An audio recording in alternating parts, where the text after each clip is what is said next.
Você acredita que transformar o centro de São Paulo em uma Times Square paulista é só sobre cultura, turismo e luzes?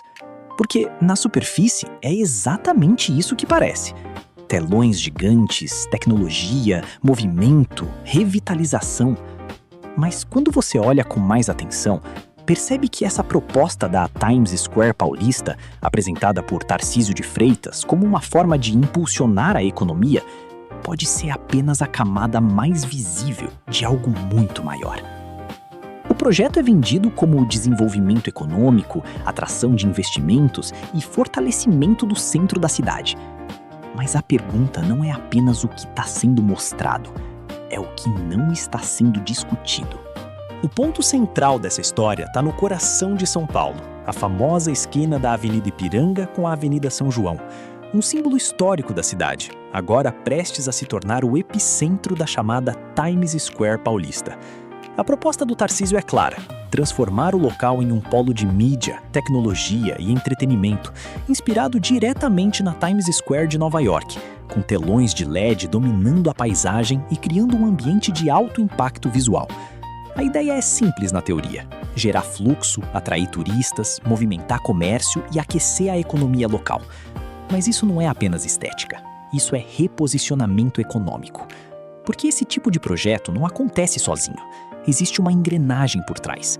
Parcerias entre governo, prefeitura e iniciativa privada. E aqui começa uma camada mais profunda da Times Square paulista. O investimento não vem majoritariamente do Estado, vem do setor privado. E isso faz parte da estratégia econômica do Tarcísio: atrair capital privado para transformar o centro em um novo polo de geração de riqueza. Mas quando o capital privado entra, ele não entra por acaso. Ele entra com expectativa de retorno. E retorno nesse nível não é pequeno. Agora, observe com atenção. O projeto da Times Square paulista fala em revitalização, mais segurança, mais circulação de pessoas, eventos e turismo. Tudo isso está diretamente ligado à ideia de crescimento econômico, mas também aponta para algo maior: a reocupação do centro. E reocupação não é apenas movimento urbano, é redistribuição de valor. Porque o centro de São Paulo é um dos ativos mais valiosos do país, e quem ocupa esse espaço dentro da lógica da Times Square paulista controla parte importante da economia local. E é aqui que o tabuleiro começa a aparecer.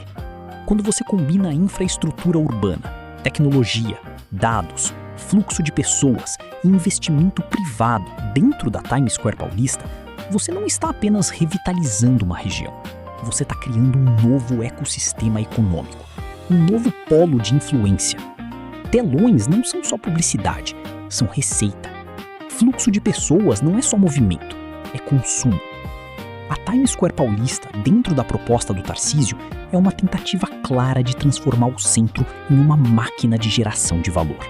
Isso significa que o valor da Times Square paulista não está apenas no que você vê, mas no que ela gera economicamente, no comércio, no turismo, na publicidade e nos serviços. Isso não quer dizer que o projeto seja negativo. Pelo contrário, ele pode sim trazer crescimento e desenvolvimento. Mas significa que ele é muito mais complexo do que parece. Porque enquanto a narrativa fala de revitalização, a estrutura aponta para uma estratégia econômica ampla. E isso traz uma pergunta inevitável: quem ganha mais com a Times Square paulista? A população? Os investidores? O poder público? Ou uma combinação estratégica de todos? Porque toda grande mudança urbana voltada para a economia cria oportunidades, mas também redefine o equilíbrio de poder. Agora chegamos ao ponto mais importante. Talvez não exista um plano oculto. O que existe é uma proposta econômica ambiciosa. A Times Square paulista é essencialmente uma aposta do Tarcísio para reativar o centro de São Paulo, atrair investimentos e reposicionar a cidade economicamente. Mas como toda grande aposta, ela vem com desafios, riscos e impactos que precisam ser acompanhados de perto. Porque não se trata apenas de luzes, nem apenas de turismo. Trata-se de economia, de investimento, de como uma das regiões mais importantes do Brasil pode ser transformada em um novo polo de geração de riqueza. E quando o centro de São Paulo muda, isso não fica em São Paulo. Isso impacta o mercado, os negócios, o emprego e o fluxo econômico da cidade.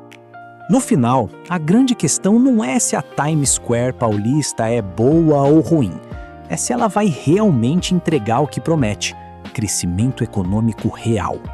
E no Brasil estratégico, a gente olha além da superfície. Agora eu quero saber de você. Você acredita que a Times Square paulista vai impulsionar a economia de São Paulo? Ou pode trazer efeitos que ainda não estão sendo discutidos? Comenta aqui embaixo. E se você quer entender o que realmente move o Brasil, se inscreve no canal. Porque aqui a gente não analisa só a notícia, a gente analisa o jogo por trás dela.